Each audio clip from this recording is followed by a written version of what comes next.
As far as my predictions on the rest of the finals, it can really go either way based on certain circumstances. In order for the Heat to win, D-Wade has to have a solid game. Many are saying the big three, but not necessarily. Christina Bosh will probably get you 12 points and 8 rebounds, but they still need D-Wade to keep the same intensity that he had in game 4. It doesn't even have to be a big 30-point game, but more around 20 to 22 points with the same defense that he pulled out of nowhere. I mean, it seemed like every other play D-Wade was involved in a quick steal or a big time block. And not to mention his defensive rotations and smart fouls he made on Tim Duncan as well. See, those are the things that don't appeal in the stat book, but really matter the most. LeBron will be LeBron for the most part. And now they're playing Mike Miller and Ray Allen at the same time. It gives him more room to score and more room to facilitate as well. We all know LeBron can pass the ball very well, so that's another good look for the Heat. Norris Cole is also another part to the Heat that people seem to really forget about. He really does bring a big spark off the bench along with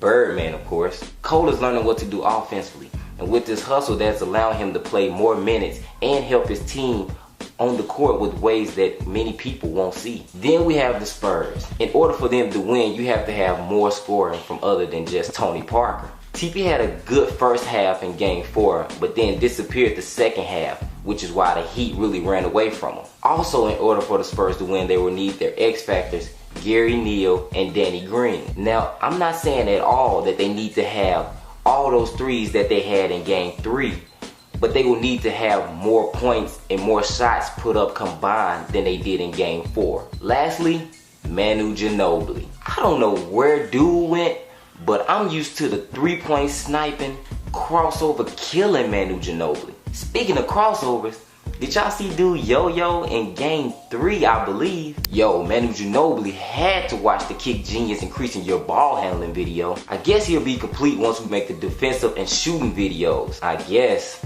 But anyway, they need you, Manu. 10 will be Tim, and Leonard, Latrell Sprewell nephew, has also done a great job on LeBron for the most part. It's a coin tosser, man, so let me know what you guys think. Leave your comments and all your opinions in the section below. Also, be on the lookout for the future channel, Life with J. Jones, inspired by Trey G. That's about it. It's another one-on-one. It's Kick Genius, J. Jones.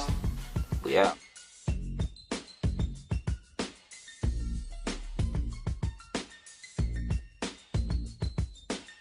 Just found out Russell Westbrook tore his meniscus. I remember him shaking up after he wanted to call a timeout when Patrick Beverly hit him, but I didn't think it was that bad.